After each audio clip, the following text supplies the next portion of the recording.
and I'm going to quote him now directly from a public statement, says the following thing about truth. And this is what human rights activists should never do. He says that anybody who thinks that truth saying is the most important thing in politics is a fool. In politics, the only thing that matters is how many votes you get. House of Commons Speaker, Hungary. Okay?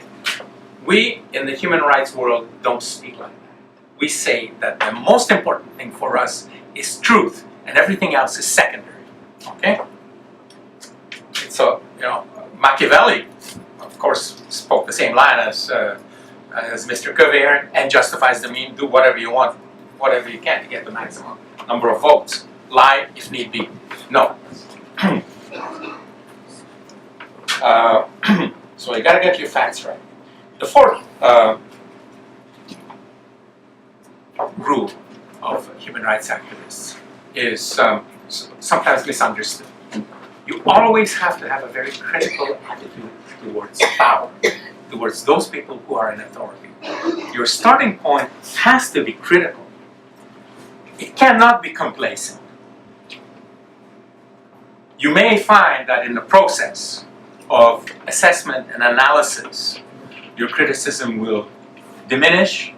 You will find through the evaluation of the facts and figures that the authorities are acting the way they should, but your starting point has to be critical. Authority must always be approached from a critical standpoint. Journalists, many of your journalist students, you must do the same thing. The function of journalism is not to kiss power, but to scratch away and uncover anything that might in some way harm the public interest. We have to have a critical attitude. Human rights activists must be permeated by a critical attitude, approach authority, approach power through a critical lens, but of course basing themselves on truth and not on fiction. The fifth requirement, and this is quite different from the other ones, is that you have to be prepared. If you're going to be a human rights warrior, you have to be prepared to be unpopular, to be hated, to be criticized, to be scorned, to be made fun of, to be excommunicated. Most of the human rights activists around the world are unheroes. Even the heroes sometimes get gunned down.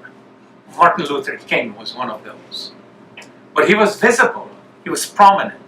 But behind Martin Luther King, there were thousands and thousands of ordinary black Americans who were not famous, who lost their jobs, who lost their position in community, who had to tremble on the way home in the dark because they were scorned and hated for being on the side of justice. You need to be aware that if you're going to be working in human rights, you're going to be an unpopular person. And you got to be able to live with that. You got to have a thick skin. You got to be able to buckle down. You got to be able to go into the wind and stick to telling the truth, stick to knowing who your audience is, stick to knowing what you're fighting for, and don't worry if people hate you. You're on the path of righteousness, and that's the path you got to stick on. Okay, so there's not much joy. Not much joy. Not if you have 4 kids at home that you have to feed. Some people, and it's perfectly legitimate to decide not to be a human rights activist and feed your 4 kids. That's perfectly fine. Okay, lots of people tell me, why am I speaking up so much? Why don't I look after my kids? My kids have grown up, so I can do it now. Okay, maybe I wouldn't have done it when my kids were young. Okay, number 6. Number 6, very important that if you're going to be a human rights activist, to think coalition. You need to have friends. You can't take the world on by yourself. You gotta have friends. You have to build allies. And this is what I do. I'm always looking for allies. I'm always looking for how somebody else can help, how I can work with other people, other communities who have the same problem. What I can do for them, how can I help them, and how can I receive help from them in return. So coalition building, alliance building is very important. You gotta have leverage. You got to be able to lever forces on your behalf to get to where you want to go. Number 7, learn to communicate well. This is so vitally important. It's almost commonsensical. If you're going to be working in human rights, you've got to, especially now with the different communications technologies, be able to capture and work with the latest communications technologies to make sure that once you have found your voice, you can actually use it. You know, it's nice to be convinced about your righteousness, but if you can't exercise your voice, if you can't get it out to a large audience, if you can't work with the technologies that are available, everything's going to be done for naught. So it's very important to be good communicators and study from the masters and master this function. Maybe here I can also put in a word for fearless communications, fearless speech. You know, the Greeks had a fantastic concept for this. The word is, or word for this, the word is parrhesia, P-A-R-R-H-E-S-I-A, parrhesia, fearless speech, and that being the center, the core around which democratic discourse has to revolve. You have to be, if you're communicating on behalf of human rights, you cannot be afraid. You cannot be afraid. If you're frightened, you're going to be in trouble. So you have to be brave. You have to speak fearlessly and hang the consequences. Anything can happen. You have to speak up. These are principles that Mandela and all of the eminent human rights activists endorsed and exercised. None of them were afraid. None of them were afraid to use their voices. So fearless speech is very important.